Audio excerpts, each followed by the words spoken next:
Welcome to Money Hacks, where we offer tips for the newcomer to the financial investment scene.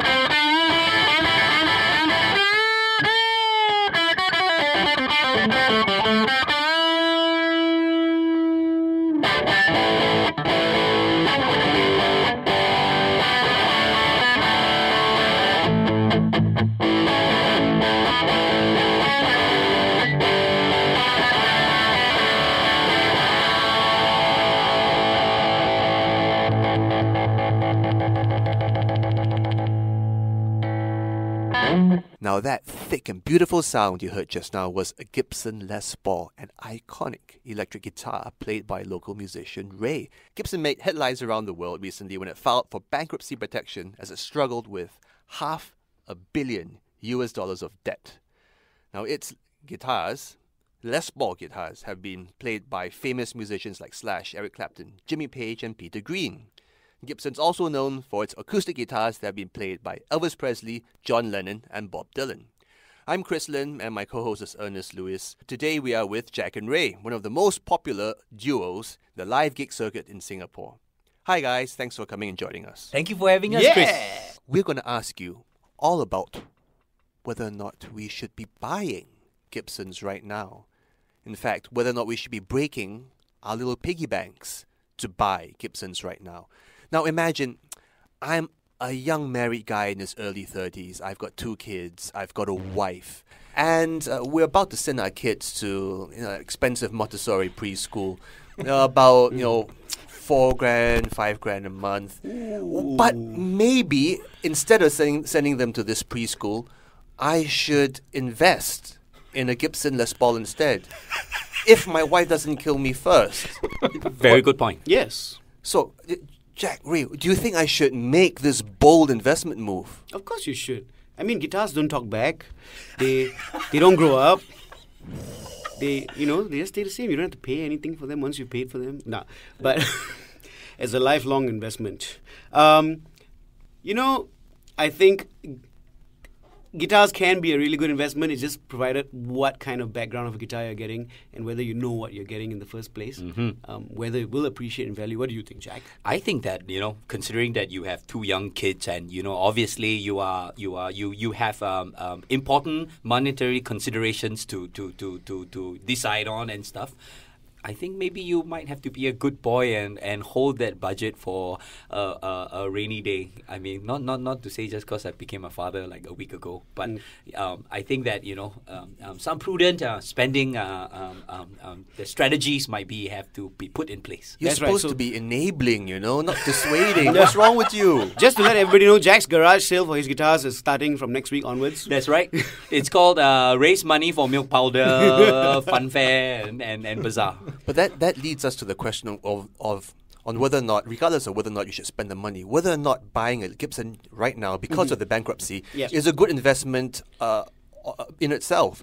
After all, Chapter 11 bankruptcy, which is what Gibson's in, is actually more of a restructuring. It's more of an admin thing. Some people say that the guitar division will come out just fine. Sure, last year word was that electric guitar sales dropped by 1/3. But Gibson sales seem to have actually jumped by 10% last year. For guitars, they're not doing so well on other things. So actually, does it make that much sense to buy a Gibson? Is it really, must you buy now? The thing is, because the company is going bankrupt, I think, for me, I believe that is still not a strong enough factor for a guitar to actually appreciate in value.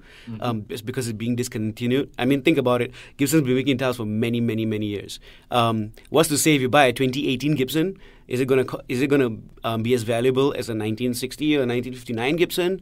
Those kind of factors. And let's look at it this way. I mean, even when you look at present guitar players, I mean, how many of them are there really left? Like real rock guitarists. Rai asked me a question about a couple of weeks back, or maybe a few months back, and he asked me, Hosi, and he calls me Jack, yes. Hosi, and says, Name me some favorite guitar heroes of today. Yeah. And we have a problem. Yeah, because we keep talking about Jimmy Page and Keith Richards and those guys that we grew up with. And now the only one I can think of is Nuno Bettencourt, and he's from Extreme, which is like 90s. Yeah.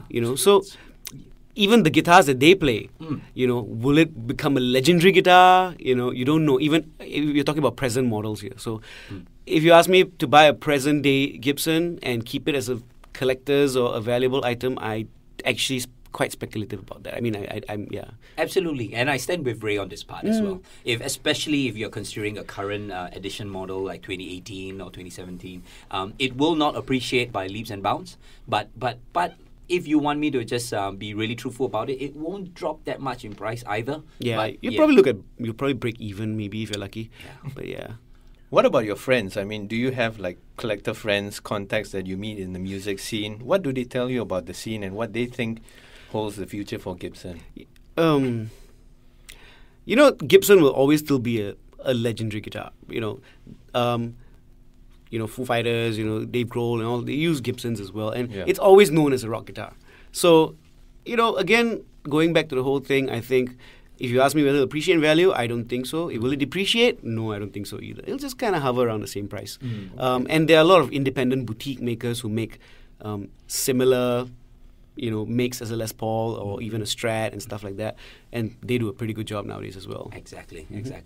Okay, guys. I'm playing a different character from Chris. Okay. Let's just say I'm an on-block uncle. Yes. In my 60s, my condo just scored the deal. There are a lot of Singaporeans in your position right now. Yes, we just, so I've got about like 1.5 million. And I'm thinking, I was looking at this online marketplace, reverb.com. And there are a couple of listings there of this rail. This is what I understand. I don't really play a lot of guitar. I'm not very good. But I understand that the holy grail of guitars is the 1959 actual burst Les Paul. Yep. And I've seen a few of these listings of authentic stuff from 1959, and they go for at least $250,000 US dollars and above. Yeah. I want to ask you this. I'm an on-block uncle. I want to do an investment in this, and I'm thinking such real deals, are they going to appreciate in value, right? I mean, they're not going to depreciate anytime soon. What should I do? If I have the money, should I go and get it? Well, I'll jump in and say you've been blessed with an on-block sale and stuff. Obviously, you've been blessed with extra income, and absolutely go for it, man. If it rocks your boat, and if the income and if financially speaking you can balance it. If I were to add a little bit more, I was going to say that it would be great if you were a big fan of obviously the Les Paul, Weather Rock, maybe a Jimmy Page fan.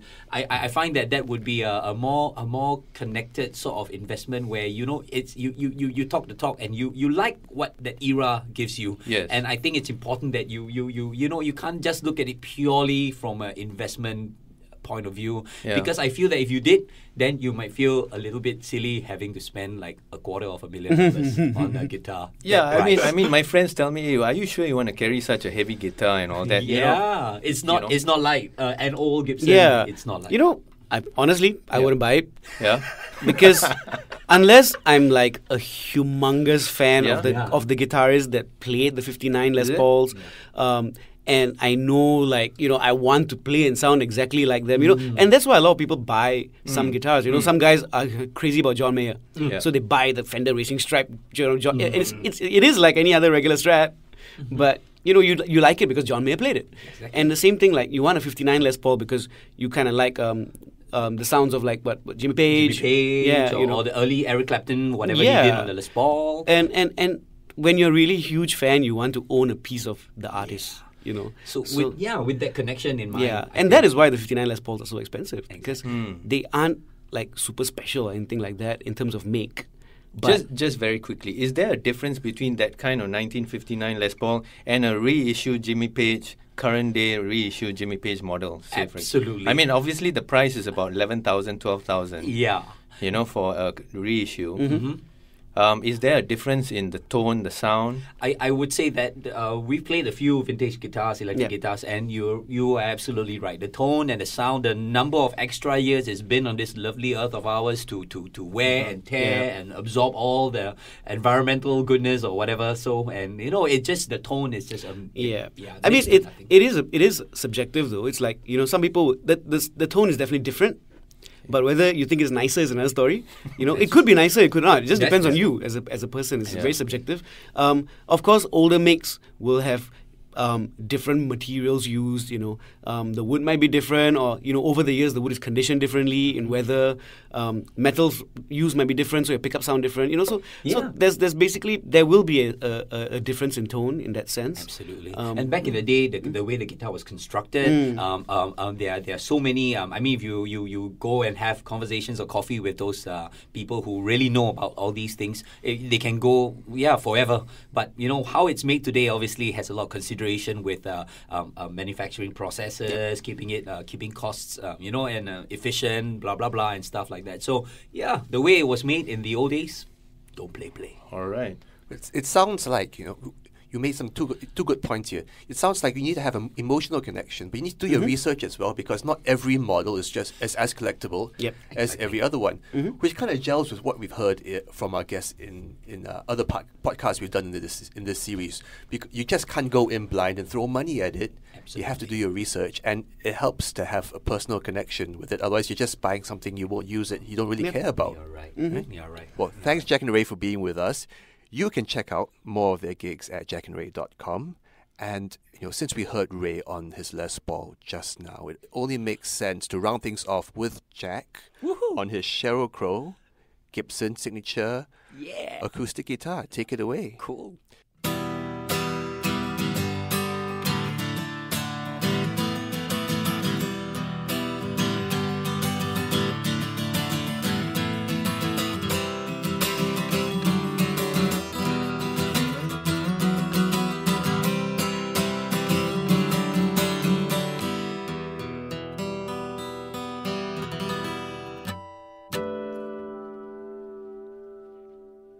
That brings us to the end of this episode of Money Hacks, where we help you make sense of trends and your finances.